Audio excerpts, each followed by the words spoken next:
السلام عليكم خوتي المغاربه. يوم جديد، موضوع جديد للنقاش.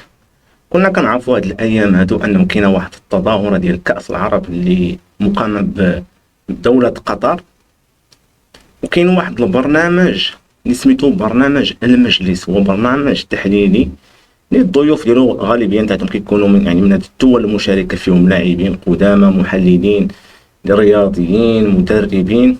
ولكن بحكم انني متبع هذا البرنامج هذا، الا انه كنت تفاجئ البارح بواحد الحلقه اللي زعما استفزتني كثيرا. وهذه الحلقه هي طويله، تقريبا كتكون فيها واحد 3 ديال السوايع، ولكن فاش توصلوا لواحد الوقيته زعما انا نخليكم مع الفيديو الحكم لكم. ترى يتكلم على قهوتنا، قهوه الشقره، قهوه العربيه، قهوه القطريه هذه. والله هذه المهم هنا كيهضروا على القهوه ديال القهوه العربيه. سمعوا مزيان، غادي نبقاو غادي ايطاب بار ايطاب في هذا الفيديو هذا باش نوصلوا لقمه الدناءه اللي وصل لها هذا البرنامج هذا. خاصه عندك هذا مصري وكاين واحد اخر وكاين مغربي، هو محور الموضوع. كملوا. هل تعلم بأنني دابا انا المغربي غادي يبدا في المجامله، يعني بغى يدير داك الصواب وداك الادب زعما، وبغى يبدا يشكر لهم القهوه ديالهم، ولكن هنا غيبداو الفضائح.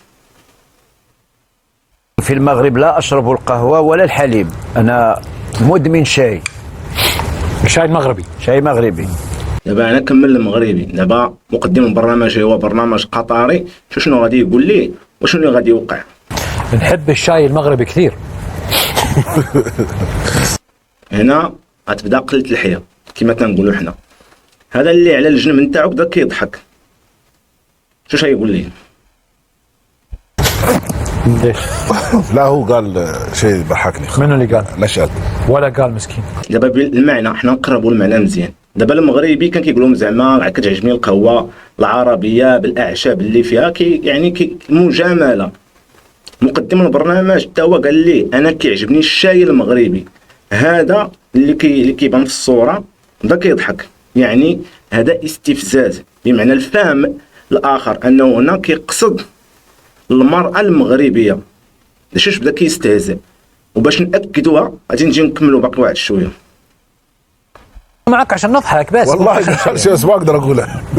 انا المغرب دروكا كيشكر المغربي كيشكر في علي بن الشيخ الجزائري حيت جاب لهم الحلوه ياك. وكملوا معايا الفيديو. دابا المغربي كيهضر انه زعما فاش جا لقطر يعني بسبب هذا البرنامج هذا ولاو الناس كثار كيعرفوه وكيبغي يتصوروا معاه، ومن يقول السميات ملي كيتصوروا معاه المصري غيضحك. كل يريد أن يأخذ صورة في المترو الأنفاق، في البهو متجه للملعب. أصبحت نجما. دابا انا ضحك المصري، مقدم البرنامج عاوتاني غيحبس، غادي يقول للمصري الاول ضحك، انت ضحكتي، علاش ضحكتي؟ ما يبغيش يجاوبوا، غادي يبغي يفانتي، يعني غيبغي يبدل الموضوع ويبقاو كيستهزئوا هو داك الاخر داك اللي بداو يضحك الاول. انت معك الثاني في هي نفس خالد، نفس اللي ضحكني عليها رشد. اهدى شوي. أو مترو. شتي الاخر قال لي راه نفس داكشي علاش ضحك المصري، علاش ضحكت انا؟ حيت المغربي في الاول فاش قال لي هذاك كتعجبني الشاي المغربي، الاخر ضحك بمعنى انه في الراس ديالو بانه كيقصد لي المراه المغربيه. والمغربي فاش قال لي ان الناس كيتصوروا معايا في مترو الانفاق، شوف المصري فين مشى ليه الراس نتاعو، يعني قمه الخبث. يعني اش غادي نقولوا، يعني ما عرفتش عندهم واحد التفكير زعما هاد المشارق هادو قله الادب وقله التربيه. والمشكل انه هذا البرنامج هذا يبث مباشره. مترو الأنفاق أصل دايما يعني المقدم البرنامج فهمهم صافي، فهم اشنو قاصدين في ذاك الضحك بيناتهم. وهنا غادي يبغي المصري غيبغي يقلب الهضره. شنو غادي يدير؟ طيب.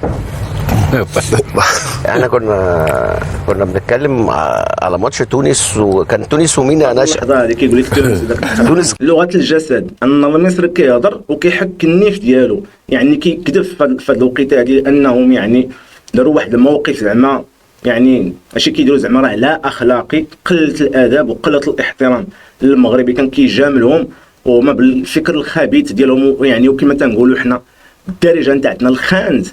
يعني شوف مشى لهم ريوسهم، شو دابا ملي يهضر معايا يقول لي على حساب حنا كنا في التكتيك، ما كنا في التكتيك، وشو شنو غادي يقول؟ شو غادي يكملوا باقي في في هذا البلد. زين. فاحنا كنا بنتكلم عن ماتش فني، وكان في اثاره في القعده في لقطات وحركات. وما نعرفش مين اتحرك وطلع الكره غلط، واحنا لازم الكره تطلع على الجنب ما ينفعش تخش. يعني كان في حديث جامد كده. يوم عادل دخل عليكم. الشي كلشي حشيان د الهضره، الشي كلشي حشيان د الهضره. شوف باش يكمل باقي المصري هذا. فهو فجاه يعني ما اعرفش الكلام وهو رايح فني، فجاه بقى الكلام في مترو الانفاق. فيعني ممكن انا ونشأة تهنا شويه يعني ما بقيناش عارفين هنتكلم في مترو. زعما انا وهاد نشأة هاد السمر هذا جاي زعما بحال زعما حنا خرجنا على السياق زعما فهمتيني، فهمنا بشكل واحد اخر. وشو باش يكمل باقي المصري.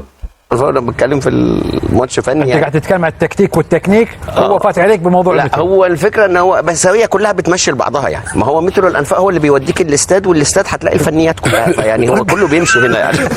دابا هادشي كلشي باقي حشيان الهضره جاي زعما بان مترو الانفاق كيديك الاستاد والاستاد فيه فنيات. يعني هادشي قلت الحياه هادي. تخيل معايا ان برنامج ياك يبث مباشره اللي غادي تجي تحلل فيه الاداء ديال الفرق اللي مشاركه في كاس العرب. وشوف فين كيهضروا هما فين كيحشوا الهضره. ستاديوم عندهم زعما هو بهذا المفهوم اللي كيقصدوه هما هو انه غرفه النوم، وانكم عارفين داكشي اللي كيوقع في يعني بلا ما نعاودوا فاش لان هادشي كله قله الحياه وقله الادب. وهذا انما ينوم على كيفاش كينظروا هما للمراه في شمال افريقيا. يعني كيفاش كيشوفوا في المراه سواء المغربيه او الجزائريه او التونسيه. هذا هو النظره ديالهم.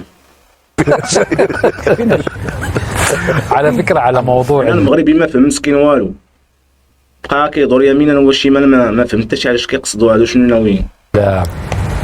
المترو الانفاق او قال داك الحدا قال لي ما فهمت والو. هنا المقدم البرنامج صافي فهمهم شنو كيدوروا في راسهم وغادي يقلب لهم الهضره غيمشي بهم زعما المترو الانفاق وبدا يهضر لهم على زعما واحد البروجي غادي يديروا السعوديه مع دوك الدول ديال الخليج على باش يربطوا بيناتهم قطار وكذا. اليوم كانت في اتفاقيه جدا جميله بين بلادنا قطر والمملكه العربيه السعوديه الشقيقه. شتي المهم انا ما كيهمنيش من هادشي كامل، لان هذا كيتعتبر مجلس الاندال، لانه باش توصل لهذا المستوى الدني وان السيد كيهضر معاك يعني بنيه خالصه وانه كيجاملكم على حسن الضيافه وان البرنامج كان هو السبب نتاع انه يتشهر ويتلاقاو مع الناس في مترو الانفاق باش يتصوروا معاه. شوفوا هما فين جروا الهضره وفين داو الاش من الزاويه، لان شوفوا باش اللي كاين في عقلهم، خاصه ان الاول اللي ضحك في واحد الحلقه كان تشد مع المغربي وكان سكتوا المغربي، لان المغربي كان جبت ليه يعني الارقام والاحصائيات ديال المنتخب المغربي بان انتم، لان هذا البرنامج اصلا هو برنامج للتفرقه. وانا كنعرف واحد القضيه هو انه ما كاينش حاجه سميتها اصلا كاس العرب نهائيا، وشي كاع ما كاين كاع في العالم. هذا سميتها القوميه، والاشكاليه هو انه هذه القوميه ما عمرو وصلت العرب فين بعدا ما عمرهم زادوا بها كاع لقدام.